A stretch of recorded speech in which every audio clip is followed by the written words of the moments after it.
1 in 5 Aussies would lie for a home loan. Let's have a look.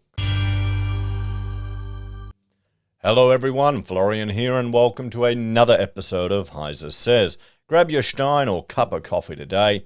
Let's look at this article discussing, well, liar loans. Now there's been a lot of talk about it for some time. There's this mammoth number of people that have lied on their home loans and they're about to get their comeuppance as interest rates go up. Now let's look at this, because is it really something that we should be worried about? Will there be significant numbers of people that are affected by this? Or is it people just spinning a bit of a tale because the boxes that the banks tick are kind of a bit of a joke? Let's have a look. So, 1 in 5 Aussies are prepared to lie for loans. That's not 20% of us are liars.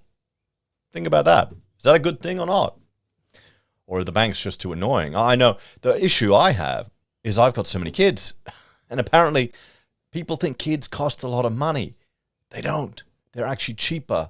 When you clump them all together, it's more cost effective. It's just more mess. Much more mess. So, a damning new report has shone a light on the growing issue of multifaceted and complex loan seeker fraud. Ooh, I like the way that sounds. Loan seeker fraud, not liar loans, in the domestic mortgage market.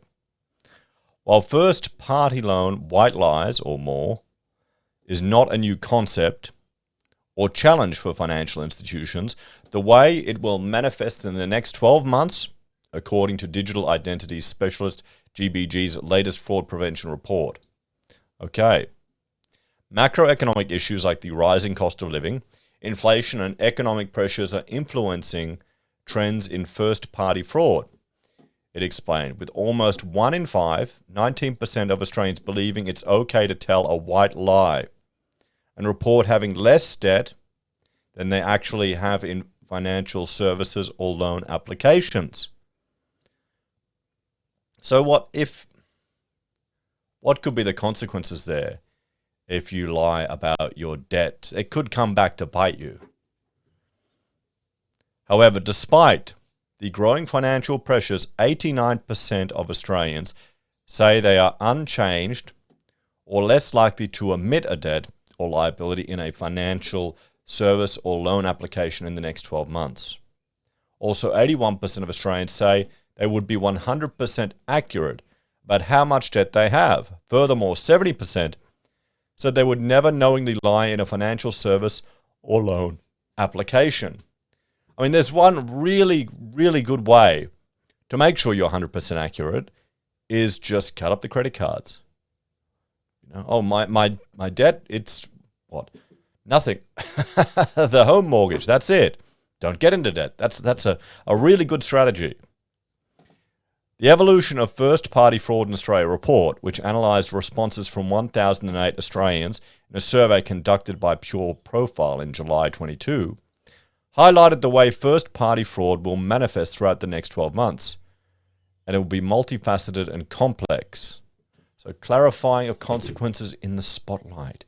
So what's this going to lead to? That's really the question, these white lies that people are saying. I mean, say you've got more debt then perhaps you tell the bank. But I mean, they should have access to most of that data. I guess if you're hiding stuff, you don't need to tell the broker you've got a credit card squirreled away at another bank, do you? But then you also won't tell them you're a secret stacker and have got all your PMs, precious metals everywhere.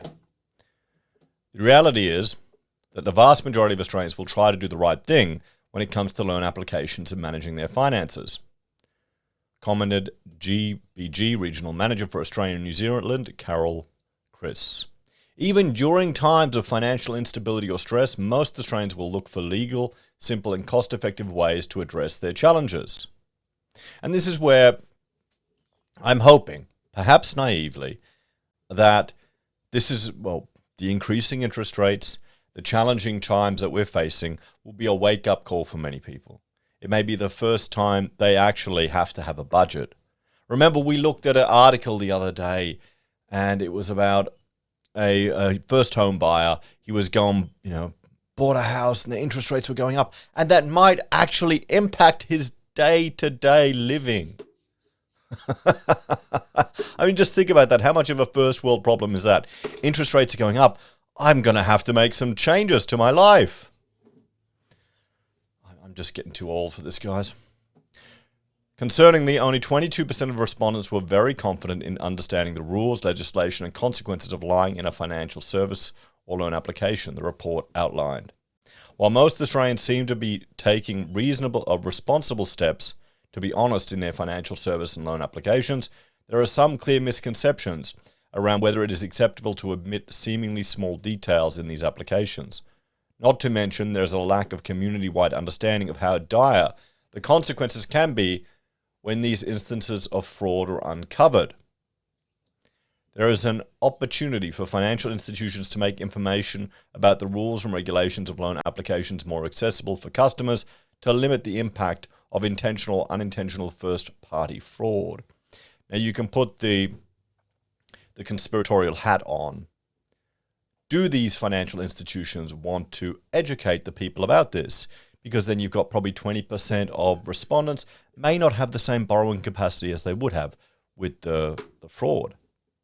I remember when we were going for our home loan, we still had some credit cards. They weren't full, but even just having them, and having I don't know what it was. Let's just say, for argument's sake, a 10 grand car with only 10 grand card with 2 grand on it. Even that, they calculate like the full amount of debt. They're thinking you're going to go into all this debt tomorrow. That's what the assumption is. So you want to get rid of all of this stuff. And now I've finally got, you'll be proud of me, everyone. I've finally got a credit card, debit card for the company. And I'm slowly phasing off my $500 company credit card. Slowly getting there. I'm trying to do the Dave Ramsey thing and get rid of them all. Because it's not worth it. And I know there'll be someone going, oh, Florian, you're a sucker. You got to get this ING card and do all these special tricks and yada, yada, yada to pay off your mortgage quicker. And I can't be bothered. I can't be bothered. Honestly, some people can play that game and can manage it really well. There's even one viewer that what he would do, he would get all the bills for his friends and family and pay them off on his credit card just take the money and have it sitting there on his offset account in ING and use that to pay his loan off quicker. I mean, good on him, but that's really a lot of work. There's ways out there that people work the system, but you got to be very well behaved and responsible to do that. I don't think the majority can. So other highlights of note. 12% of Australians have knowingly omitted a debt or liability from a loan application in the past. So 12% of you are liars. Well, no, probably not viewers of the channel, but 12% of Aussies. I can't imagine the type of people who are watching the channel here are lying to get more debt. I can't. I'd be surprised. I really would be. Honestly, I'd be shocked. The most common reason cited for omitting a debt or liability from an application was knowing they can afford the repayments, 40%, needing the money and feeling they had no other choice, 34%, and believing the financial institution was unlikely to find out, 31%. Almost a third claimed it was not a big deal to lie to FIs, financial institutions, if it meant they got the finances they need, 30%, or because they believe nobody gets hurt in these situations. Well, you get hurt, but you wind up on ABC bitching and moaning and say, why did they lend me so much money for these houses? Or, I'm a single parent who weighs 50 kilos overweight, smokes cigarettes every day, and I had to skip one meal to meet these repayments. Oh, boy. That one's going to get me in trouble. 50% of survey respondents said they would let the relevant business, including mortgage brokers or a FI, know straight away if they had accidentally lied or changed their mind about lying. In a financial service or loan application, though 14% said they would take no action at all. Amid rising inflation and cost of living, 26% of Australians expect financial institutions to make it easier to borrow money without having to lie or jump through hoops. Wow. I mean, you've got to remember, they're talking about all the little payday places as well, where you're borrowing extra money. But I guess for small payments like that, that's where the Afterpay and these type of services are stepping in to meet that. Oh, I guess I'll tell you what, completely off topic. I went and ordered a little network card. So my network card on this computer, it's something's gone wrong. This is actually the wrong one. I need to swap it over. $17 from Umart, guys. Hashtag not sponsored. $17. There was an option on their website to use Afterpay for $17. I think the minimum was $30. So I could have bought a 30. I got the cheap card.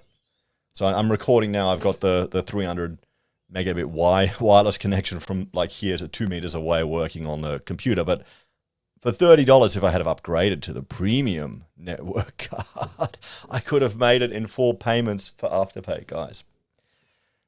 Anyway, so at least that's hopefully addressing the people who are going to these payday lenders with insane interest. The best solution is not to have to fall in this trap. Anyway, let's have a look back here. The most common reason consumers cited for switching banks or FIs were pricing, 40%, lost trust due to how they handle fraud and scams, 27%, and a faster and easier onboarding process, 11%. Well, the only reason I've changed financial institutions was interest.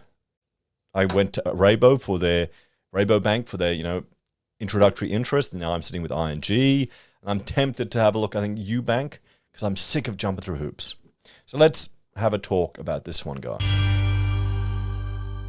So is this a big warning sign? Are people lying on their mortgages and it's going to be a big issue? I don't know. It doesn't look like it by what we're seeing here. We're seeing people probably, omitting a few things. So a fifth of Aussies are liars with their mortgages. I don't know if it's going to cause, or their loan applications, not just mortgages. I don't know if it's going to cause a huge issue. Maybe what really should be a concern is, why are so many people willing to lie? As always, thanks for watching. Check out my other channels, Heise Mim and HeiseSays International, for other content I create. And if you're a fan and enjoy the content I discuss here, there's a few ways you can support us on YouTube or Patreon, using our referral links, buying our merch, or calling us if you need an architect. Take care, everyone. Have a great day. And I'll see you in the next episode of HeiseSays. And make sure you don't lie when you go for that. What is it? PayPal now? It's lending money to people. It's a crazy world, guys.